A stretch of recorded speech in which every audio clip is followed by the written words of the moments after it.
अच्छा, एक सवाल है, क्या कभी ऐसा हुआ है कि कोई अपना घर देर से आए और मन में तुरंत मतलब किसी क्राइम शो का सीन चलने लगे? या शरीर में हल्का सा दर्द हो और दिमाग सीधे किसी फिल्म वाले कैंसर तक पहुंच जाए? हाँ बिल्कुल, अगर ऐसा होता है तो आप अकेले नहीं हैं। जी, ये आजकल बहुत आम हो गया है। और आज हम इसी पर एक गहरी चर्चा करने वाले हैं। हमारा विषय है आधुनिक मानसिक संकट। हम ये समझने की कोशिश करेंगे कि ये जो फिल्में हैं, सीरियल्स हैं और सोशल मीडिया की छोटी छोटी रील्स, ये कैसे धीरे धीरे हमारे दिमाग के सॉफ्टवेयर को ही बदल रही हैं। बिल्कुल, और ये सिर्फ भावनाओं की बात नहीं है, इसके पीछे पूरा एक विज्ञान है। मतलब हमारा दिमाग कैसे काम करता है, उसके तार कैसे जुड़ते हैं। अच्छा, तो इस पूरी गुत्थी को सुलझाने के लिए हम रोहन नाम के एक काल्पनिक व्यक्ति का दिन देखेंगे और समझेंगे कि कैसे उसके देखे हुए कंटेंट की आदतें तनाव के समय एक भूत की तरह बाहर निकल आती हैं। चलिए ये दिलचस्प रहेगा। तो फिर रोहन की कहानी से शुरू करते हैं। जी। रोहन एक आम पेशा इंसान है। दिन भर काम करके थकता है और रात को मतलब थोड़ा आराम करने के लिए कोई क्राइम थ्रिलर या इमोशनल ड्रामा लगा लेता है, जैसा हम में से ज्यादातर लोग करते हैं। हाँ, उसे लगता है ये सिर्फ मनोरंजन है, टाइम पास है। लेकिन एक रात उसका कोई अपना घर आने में सिर्फ 15-20 मिनट लेट हो जाता है और यहीं से गड़बड़ शुरू होती है। अच्छा। रोहन का मन बेचैन होने लगता है। उसके दिमाग में ये नहीं आता कि शायद ट्रैफिक होगा या ऑफिस में काम ज्यादा होगा। नहीं, उसके दिमाग में सीधे किसी फिल्म का सीन चलता है। Accident, kidnapping. उसका दिल जोर जोर से धड़कने लगता है, हाथ ठंडे पड़ जाते हैं। ये सिर्फ मामूली चिंता नहीं है, ये एक पैनिक अटैक जैसा है। ऐसा क्यों होता है? देखिए, ऐसा इसलिए होता है क्योंकि हमारे दिमाग की एक बहुत बड़ी कमजोरी है, वो आलसी है। आलसी कैसे? जब कोई घटना होती है, जैसे किसी का देर से आना, तो वो सच ढूंढने की मेहनत नहीं करता। वो अपनी यादों के डेटाबेस में से वो कहानी उठा लेता है जो सबसे आसानी से मिल जाए और जो सबसे नाटकीय हो। बिल्कुल, इसे अवेलेबिलिटी ह्यूरिस्टिक कहते हैं। तो मतलब मेरे दिमाग के गूगल सर्च में क्राइम पेट्रोल ने टॉप रैंकिंग खरीद लिया। चाहे मैं कुछ भी सर्च करूं, रिजल्ट हमेशा वही आता है। बिल्कुल सही उपमा है। और गूगल की तरह ही जो रिजल्ट सबसे ऊपर दिखता है, हम उसी पर क्लिक कर देते हैं। पहले हमारे दिमाग के डेटाबेस में आम अनुभव होते थे, देर हुई मतलब ट्रैफिक। लेकिन अब उस डेटाबेस में क्राइम पेट्रोल और सावधान इंडिया की हजारों घंटे की फुटेज भरी है। सही बात है। और विज्ञान कहता है कि हमारा दिमाग उन यादों को पहले पकड़ता है जो भावनात्मक रूप से ज्यादा तीव्र होती हैं, और डर की भावना ट्रैफिक में फंसने की बोरियत से कहीं ज्यादा तेज होती है। और मुझे लगता है यहाँ एक और चीज काम कर रही है, वो जिसे उधार का आघात या वाइकेरियस ट्रॉमा कहते हैं। हाँ बिल्कुल, इसका मतलब है कि रोहन ने असल में कभी कोई भयानक हादसा नहीं देखा, लेकिन स्क्रीन पर उसे इतनी बार देख चुका है कि उसके दिमाग के लिए वो एक असली अनुभव बन गया है।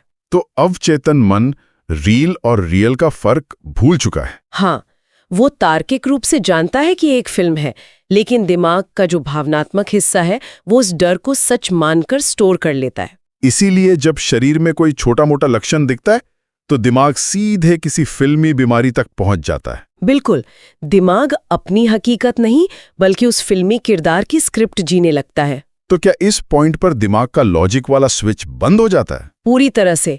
इसे ही एमिगडाला हाईजैक कहते हैं।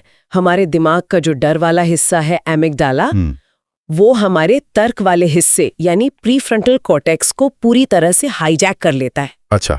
अमिगडाला चिल्लाता है खतरा है, और शरीर में स्ट्रेस हार्मोन जैसे कॉर्टिसोल भर जाते हैं, धड़कनें बढ़ जाती हैं, सांसें तेज हो जाती हैं। उस वक्त तर्क काम नहीं करता। और इन सब के ऊपर हमारा दिमाग खुद एक कहानीकार बन जाता है। जो खाली जगह बचती है उसे वो अपनी तरफ से एक भयानक कहानी बनाकर भर देता है। हाँ, 2 सेकंड में पूरी फिल्म तैयार। फोन नहीं लग रहा, मतलब पक्का कुछ बुरा हुआ होगा। अस्पताल, पुलिस। और ये हमारी सोचनी है, ये उन स्क्रिप्ट लेखकों की देन है जिन्होंने हमें सालों तक ट्रेनिंग दी है कि सस्पेंस का मतलब हमेशा कुछ बुरा ही होता है। सही कहा, अच्छी खबरों का सस्पेंस नहीं होता। ठीक है, तो फिल्मों ने उसके डर को प्रोग्राम कर दिया, लेकिन ये तो सिर्फ एक हिस्सा है। उसका दिमाग तो दिन भर सोशल मीडिया की रील से भी भर रहा है। वो दुनिया तो बिल्कुल अलग दिखती है, रंगीन, तेज, मजेदार। उसका क्या असर होता है? वो एक और भी ज्यादा खतरनाक जाल है। क्यों? क्योंकि वो मनोरंजन के पर्दे के पीछे आता है। Why?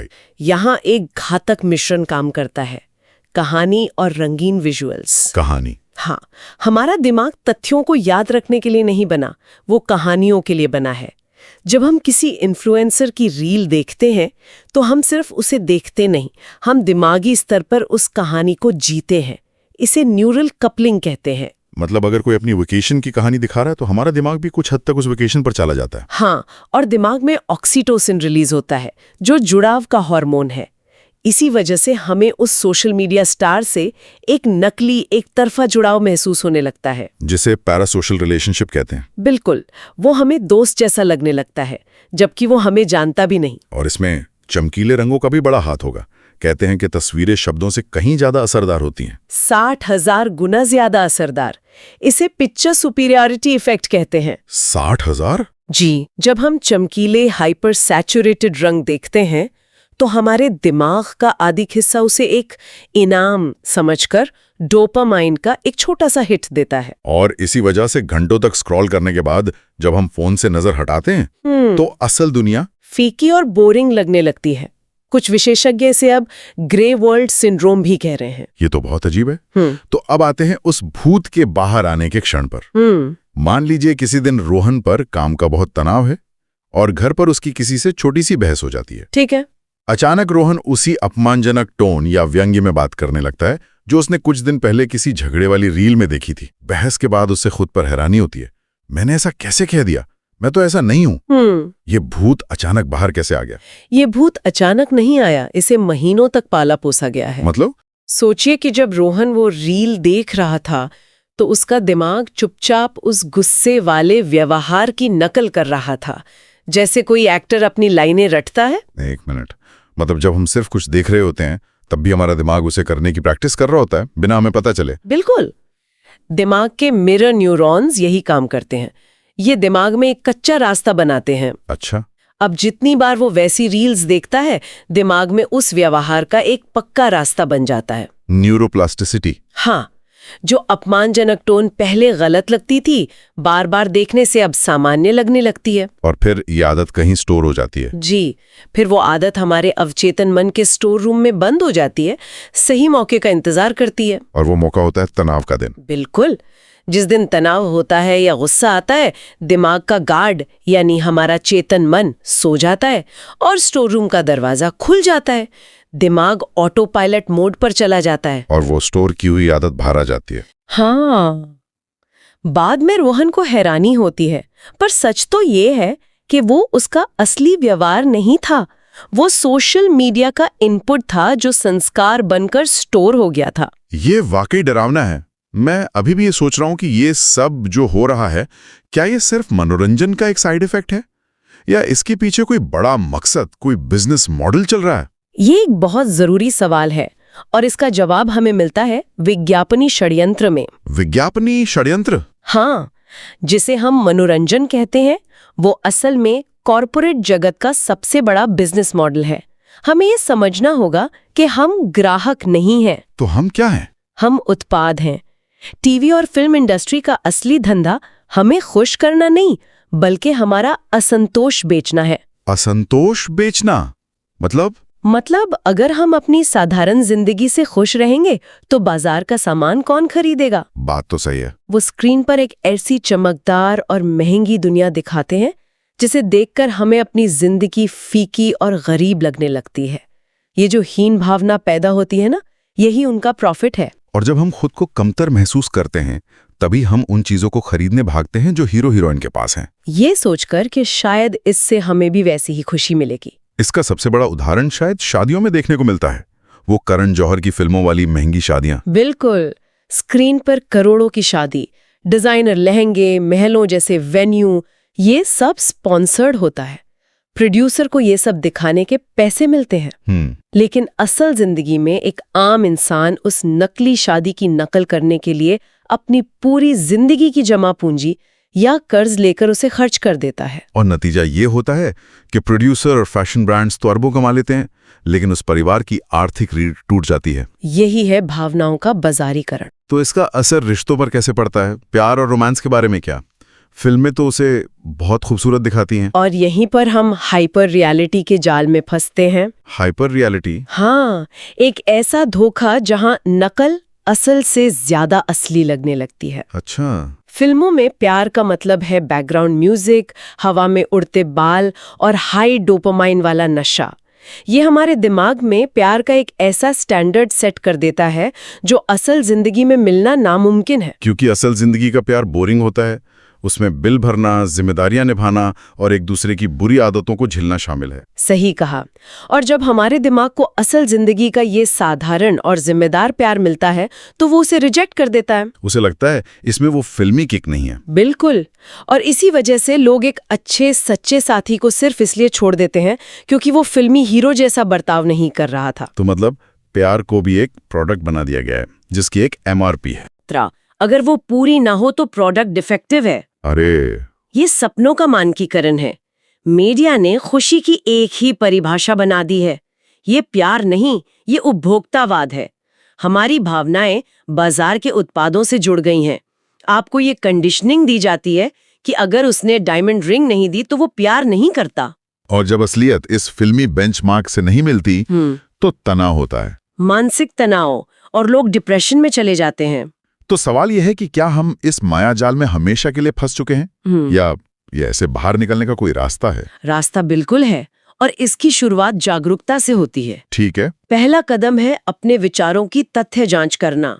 फैक्ट चेक अपने ही विचारों का। हाँ, जब भी कोई बुरा ख्याल आए तो रुक कर खुद से पूछें, क्या मेरे पास इस डर का कोई सबूत है या ये सिर्फ एक फिल्मी सीन है जो मुझे याद आ रहा है? मतलब खुद का जासूस बनना, ये सवाल पूछना कि ये ख्याल मेरा अपना है या किसी स्क्रिप्ट राइटर का उधार लिया हुआ है। एकदम सही।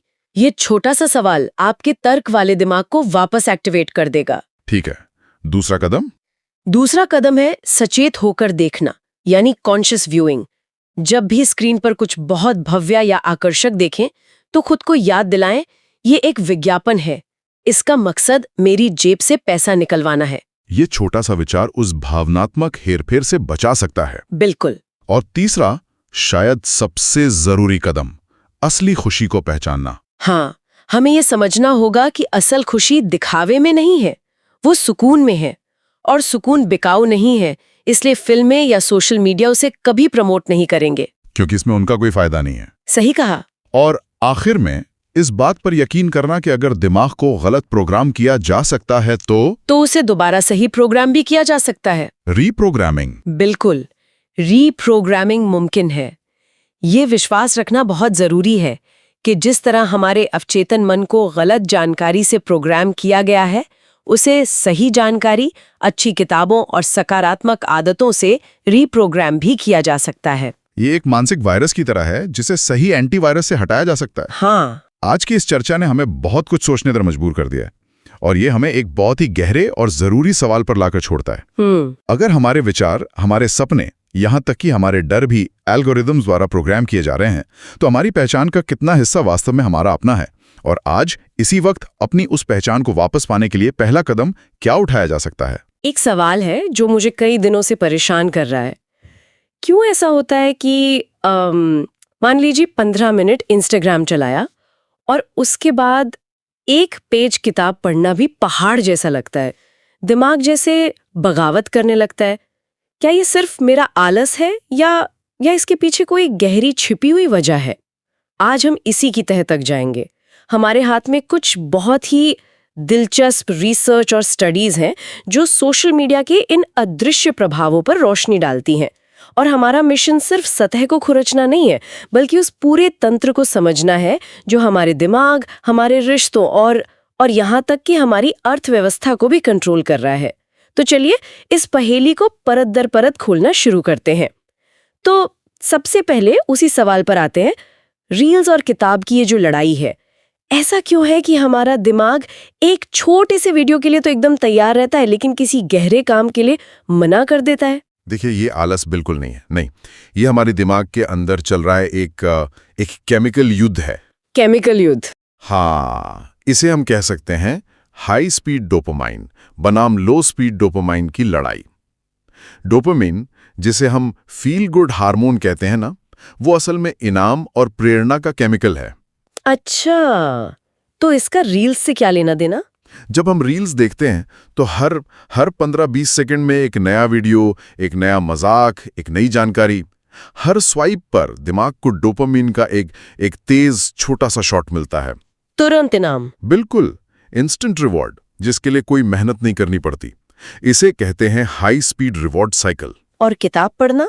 किताब पढ़ना या कोई भी स्किल सीखना, वो एक लो स्पीड डोपामाइन वाला काम है। उसमें आपको घंटों, शायद दिनों तक मेहनत करनी पड़ती है, तब जाकर आखिर में समझ और संतुष्टि का एक बड़ा इनाम मिलता है। Delayed gratification. Exactly, delayed gratification. समझ गई। मतलब हमारा दिमाग एक ऐसे बच्चे की तरह हो गया है जिसे हर मिनट कैंडी खाने की आदत पड़ गई है। अब आप उसे पौष्टिक खाना देंगे, मतलब किताब, तो वो नखरे तो करेगा ही।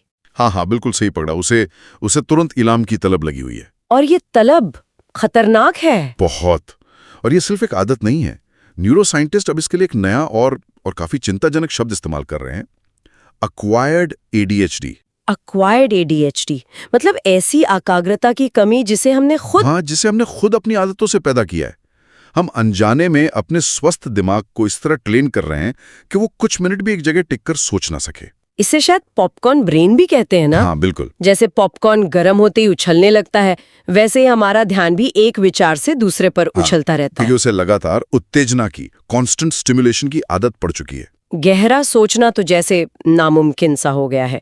अच्छा, दिमाग की केमिस्ट्री तो समझ आ गई, लेकिन ये जो रिश्तों की केमिस्ट्री है उसका क्या? क्योंकि ये डोपामाइन की भूख तो हमारे प्यार करने और रिश्ते बनाने के तरीके पे भी असर डाल रही होगी, है ना? बिल्कुल डाल रही है। आजकल रिश्ते इतने जल्दी बनते और टूटते क्यों हैं? हम एक अति वास्तविकता या कह लें कि हाइपर रियलिटी के जाल में फंस गए हैं। रिसर्च इसे माइक्रोवेव रिलेशनशिप्स का नाम देती है। Microwave relationships? हाँ, जो एक हाइपर पर्सनल मॉडल पर चलते हैं। ये तो बहुत भारी शब्द हैं। आसान भाषा में इसका क्या मतलब हुआ? सोचिए, आप किसी से ऑनलाइन बात कर रही हैं। आप जवाब देने से पहले 10 बार सोचती हैं, सबसे मजेदार जोक चुनती हैं, अपनी सबसे अच्छी फिल्टर वाली फोटो लगाती हैं। हाँ, ये तो होता है। आप असल में आप नहीं हैं।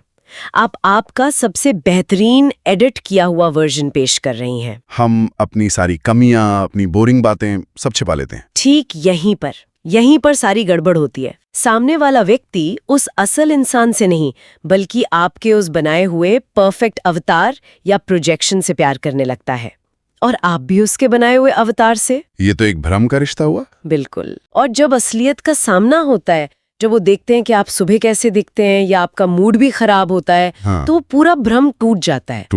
क्योंकि उन्होंने एक इंसान से नहीं, एक कल्पना से रिश्ता जोड़ा था। वाह, ये तो बहुत गहरी है। और इसका एक और भी ज्यादा खतरनाक पहलू है। स्टडीज इसे स्नैपचैट डिस्मॉर्फिया कहती हैं। Snapchat dysmorphia? ये कंपैरेटिव सफरिंग यानी तुलना वाली पीड़ा के सिद्धांत पर काम करता है। हम सोशल मीडिया पर दूसरों के जीवन के सबसे अच्छे पल देखते हैं, उनकी छुट्टियां, उनकी पार्टियां, उनकी हाईलाइट रील। हाँ, उनकी हाईलाइट रील। और फिर हम उसकी तुलना अपनी साधारण रोजमर्रा की जिंदगी से करते हैं, जो हमारी बिहाइंड द सीन्स फुटेज है। ये तो सबसे बड़ी समस्या है। अब अपनी असलियत की तुलना किसी और के फिल्टर की भी कहानी से कर रहे हैं। और नतीजा, लोग अपनी शक्ल, अपनी शरीर, अपनी जिंदगी से नफरत करने लगते हैं। वो डॉक्टरों के पास जाकर कहते हैं कि हमें ऐसा बना दो जैसा हम फिल्टर में दिखते हैं। ये तो अपनी ही असलियत को एक झूठ के लिए नकार देना है। और ये मानसिक स्वास्थ्य के लिए किसी जहर से कम नहीं। ये जो असंतुष्टि है, ये जो खुद से नफरत है, कहीं ऐसा तो नहीं कि कोई इस भावना को बेचकर पैसे कमा रहा है? क्या इस पूरी बेचैनी के पीछे कोई सोचा समझा बिजनेस मॉडल काम कर रहा है? निश्चित रूप से।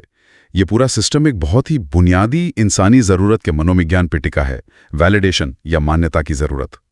आज के दौर में लाइक्स, शेयर्स और कमेंट्स ये हमारे लिए सोशल करेंसी बन गए हैं। सोशल करेंसी मतलब जैसे पैसा होता है? हाँ, बिल्कुल। अगर आपकी फोटो पर 500 लाइक्स आते हैं तो आप अमीर महसूस करते हैं, आपका आत्मसम्मान बढ़ जाता है। अगर 10 लाइक्स आते हैं तो आप गरीब और बेकार महसूस करते हैं। ठीक यही। हमारी खुशियां और हमारी कीमत अब दूसरों की राय पर टिक गई हैं। ये हमें भावनात्मक रूप से बहुत कमजोर और आसानी से हेर फेर किए जाने लायक बना देता है। और कंपनियां इस कमजोरी का फायदा कैसे उठाती हैं? क्या सिर्फ ऑनलाइन स्कैम्स की बात हो रही है? स्कैम्स तो इसका सबसे भद्दा रूप है, जहां धोखेबाज अकेलेपन से जूझ रहे युवाओं को अपनी बातों में फंसाकर पैसे लूटते हैं। लेकिन असली खेल इससे कहीं बड़ा है। पूरा का पूरा अटेंशन इकोनॉमी मॉडल ही इसी पर चलता है। वो कैसे? प्लेटफॉर्म्स आपको असुरक्षित महसूस कराते हैं, आपको दूसरों से तुलना करने पर मजबूर करते हैं, ताकि हम ज्यादा से ज्यादा वक्त वहां बिताएं। और सिर्फ वक्त ही नहीं, जब आप अपनी जिंदगी से असंतुष्ट होते हैं तभी तो आप नए कपड़े, नया फोन, कोरा बनाने वाली क्रीम या महंगी छुट्टियों पर जाने के बारे में सोचते हैं। अच्छा, ये कंपनियां सिर्फ प्रोडक्ट नहीं बेच रही, वो आपकी असुरक्षा और आपके खालीपन का एहसास बेच रही हैं। आपकी असंतुष्टि ही उनका प्रोडक्ट है। आपकी असंतुष्टि ही उनका प्रोडक्ट है। वाह, ये लाइन तो दिमाग में बैठ गई। और इस पूरे खेल में सबसे ज्यादा पिस कौन रहा है? हमारे बच्चे, हमारे युवा, जिनका दिमाग अभी विकसित हो रहा है। युवाओं पर इसका असर सबसे विनाशकारी है। एक बहुत ही गंभीर कॉन्सेप्ट है एपिजेनेटिक एक्सेलरेशन। एपिजेनेटिक एक्सेलरेशन, जिसका आसान मतलब है मासूमियत की समय से पहले मौत। देखिए, विज्ञान कहता है कि हमारे दिमाग का वो हिस्सा जो समझदारी और सही गलत का फैसला करता है, जिसे प्रीफ्रंटल कॉर्टेक्स कहते हैं, वो 25 साल की उम्र तक पूरी तरह विकसित होता है। लेकिन हमारे बच्चे तो 10-12 साल की उम्र में ही ऐसी चीजें देख रहे हैं जो बड़ों के लिए बनी है। यही तो समस्या है। वो अपने अधपके दिमाग से हिंसा, नफरत और जटिल रिश्तों जैसी वयस्क सामग्री का उपभोग कर रहे हैं। उनके दिमाग में बड़ों वाला डेटा तो भर रहा है, लेकिन उस डेटा को प्रोसेस करने वाली समझ वो नहीं आ रही। वो समय से पहले बड़े होने का नाटक तो कर रहे हैं, पर अंदर से वो बच्चे ही हैं। बिल्कुल। और इसका असर हम असल दुनिया में देख भी रहे हैं। वो ट्रेन की पटरी पर रील्स बनाने जैसे खतरनाक स्टंट करते हैं। इसके पीछे क्या मनोविज्ञान है? इसके पीछे है इमेजिनरी ऑडियंस का कॉन्सेप्ट। किशोरों को हर पल लगता है कि पूरी दुनिया उन्हें देख रही है और जज कर रही है। उनके लिए शारीरिक मौत से ज्यादा डरावनी सामाजिक मौत है। सामाजिक मौत मतलब अगर उनकी रील पर लाइक्स नहीं आए या दोस्तों ने मजाक उड़ाया, उस 15 सेकंड की झूठी शोहरत के लिए उनके दिमाग का खतरा भांपने वाला हिस्सा पूरी तरह बंद हो जाता है। और ये जो कमेंट्स को लेकर लड़ाइयां होती हैं, जो कई बार असल दुनिया में हिंसा और हत्या तक पहुंच जाती हैं, वो ऑनलाइन डिसइनहिबिशन इफेक्ट की वजह से होता है। स्क्रीन के पीछे छिपकर हमारी समानुभूति, एम्पैथी, वो लगभग शून्य हो जाती है। क्योंकि आप एक इंसान से नहीं, टेक्स्ट से लड़ रहे होते हैं। हाँ, आप एक जीते जागते इंसान से नहीं, बल्कि स्क्रीन पर लिखे कुछ शब्दों से लड़ रहे होते हैं। इसलिए एक मामूली सी बात भी अहंकार या ईगो की लड़ाई बन जाती है। हम इस जाल में इतने गहरे कैसे फंस गए?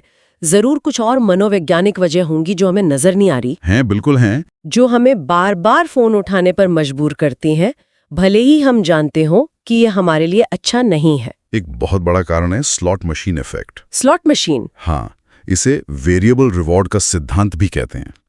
हम सोचते हैं कि अगर रील्स बोरिंग हैं तो हम स्क्रॉल करना बंद क्यों नहीं कर देते। इसका जवाब एक जुए की मशीन में छिपा है। जुए की मशीन? मैं समझी नहीं। एक जुआरी स्लॉट मशीन का हैंडल बार बार क्यों खींचता है? क्योंकि उसे ये नहीं पता कि अगली बार जैकपॉट लगेगा या नहीं। अच्छा। अगर उसे पता हो कि हर 10वीं बार जैकपॉट लगेगा तो वो बस 10वीं बार ही खेलेगा। असली नशा इनाम का नहीं है, उस अनिश्चितता का है। बिल्कुल, उस अनिश्चितता का है। यही हमारे फोन के साथ होता है। हम स्क्रॉल करते रहते हैं क्योंकि हमें नहीं पता कि अगली रील मजेदार होगी या बोरिंग या चौंकाने वाली। अरे, ये तो सचमुच जुए जैसा है। हम अनजाने में अपनी उंगलियों से जुआ खेल रहे हैं। हाँ। और इसका हमारे समाज पर क्या असर हो रहा है? समाज पर इसका असर इको चेम्बर के रूप में हो रहा है। मतलब एल्गोरिथम को इस तरह डिजाइन किया गया है कि वो आपको वही दिखाए जो आप पहले से पसंद करते हैं। अच्छा। अगर आप एक तरह की राजनीतिक विचारधारा पसंद करते हैं तो वो आपको उसी से जुड़े हजारों वीडियो दिखाएगा। धीरे धीरे आप एक वैचारिक बुलबुले में कैद हो जाते हैं, जहां सिर्फ अपनी ही आवाज की गूंज सुनाई देती है। हाँ, और आपको लगता है पूरी दुनिया यही सोचती है। तभी तो आजकल किसी से भी बात करो तो लगता है वो अपनी ही दुनिया में जी रहा है, उसे दूसरी कोई बात सुननी ही नहीं है। क्योंकि उसकी सहिष्णुता खत्म हो चुकी है। उसे विरोधी विचार दुश्मन की तरह लगते हैं। इससे समाज में ध्रुवीकरण और कट्टरता बढ़ रही है। और इसके अलावा 2 और चीजें हो रही हैं। एक है डिजिटल एमनेशिया। Digital amnesia? हम अब जानकारी याद नहीं रखते, बस ये याद रखते हैं कि उसे गूगल पे कैसे ढूंढना है। इससे हमारी याददाश्त कमजोर हो रही है। और दूसरा जो सबसे गहरा है वो है एकांत की मृत्यु। एकांत की मृत्यु? ये तो बहुत भारी बात है। हाँ, हमने अपने खुद के विचारों के साथ अकेले बैठने की क्षमता खो दी है। जैसे ही 1 मिनट का खाली समय मिलता है, हमारा हाथ फोन की तरफ जाता है। हम अकेलापन और एकांत के बीच का फर्क भूल गए हैं। बिल्कुल।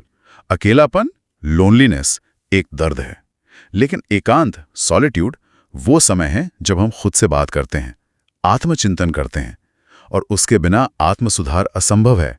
हमने दिमाग, दिल, समाज सबकी बात कर ली, लेकिन हमारा शरीर, क्या वो इस डिजिटल हमले से बचा हुआ है? नहीं, बिल्कुल नहीं। हमारा शरीर भी इसकी भारी कीमत चुका रहा है। हम इसे एक तरह की बायो हैकिंग कह सकते हैं, जहां टेक्नोलॉजी हमारे शरीर के प्राकृतिक सिस्टम को बिगाड़ रही है। जैसे कि? सबसे आम है टेक्स्ट नेक सिंड्रोम। टेक्स्ट नेक, ये क्या है? जब हम फोन देखने के लिए अपनी गर्दन को 60 डिग्री के कोण पर झुकाते हैं तो हमारी रीढ़ की हड्डी पर लगभग 27 किलो का दबाव पड़ता है। 27 किलो? हाँ, सोचिए, एक 8 साल के बच्चे को अपनी गर्दन पर बिठाने जितना वजन। इससे गर्दन और पीठ में स्थायी दर्द की समस्या हो रही है। ये तो बहुत ज्यादा है। और आंखों और नींद का क्या? स्क्रीन से निकलने वाली नीली रोशनी हमारे दिमाग को धोखा देती है कि अभी भी दिन है। इससे नींद लाने वाला हार्मोन मेलाटोनिन का उत्पादन रुक जाता है, अनिद्रा का एक बड़ा कारण। और आंखें? स्क्रीन को घूरते समय हम सामान्य से लगभग 60% कम पल के झपकाते हैं, जिससे डिजिटल आई स्ट्रेन होता है। आंखें सूख जाती हैं, जलन होती है और नजर कमजोर होती है। एक और अजीब सी चीज मैंने पढ़ी थी, फैंटम वाइब्रेशन सिंड्रोम। क्या ये सच में होता है? हाँ, ये एक नर्वस सिस्टम का विकार है। इसमें लोगों को अपनी जेब में फोन के वाइब्रेट होने का एहसास होता है, जबकि फोन वहां होता ही नहीं। अरे, ये दिखाता है कि हमारा तंत्रिका तंत्र टेक्नोलॉजी के साथ किस बुरी तरह से उलझ चुका है। तो अगर इस पूरी बातचीत का सार निकालें तो हम असल में डिजिटल ओबेसिटी के युग में जी रहे हैं। बिल्कुल। जैसे जंक फूड शरीर को मोटा और बीमार करता है, वैसे ही ये जंक इन्फॉर्मेशन हमारे दिमाग को विचलित और समाज को कमजोर कर रही है। हम उपभोग तो बहुत कर रहे हैं, पर उसे पचाकर ज्ञान में नहीं बदल पा रहे। अंतिम विचार यही है कि सोशल मीडिया ने हमें पूरी दुनिया से जोड़ने का वादा किया था, लेकिन इसकी कीमत हमने खुद से और अपने सबसे करीबी लोगों से कट कर चुकाई है। आज नतीजा यह है कि शरीर बीमार है, दिमाग विचलित है और समाज बटा हुआ है। हमें रुक कर सोचने की जरूरत है कि क्या यह सौदा वाकई फायदे का था। आज का ये गहरा विश्लेषण आपको कैसा लगा? इसने आपकी सोच पर किस हद तक असर डाला? कृपया अपने विचार नीचे कमेंट इनबॉक्स में लिखें। हमारी राय आपके लिए बहुत मायने रखती है। साथ ही ये भी बताएं कि आप अगले विश्लेषण में किस विषय या प्रश्न पर चर्चा चाहते हैं। हम बहुत जल्द एक नए विचार और एक नए विश्लेषण के साथ मिलेंगे। तब तक जुड़े रहिए।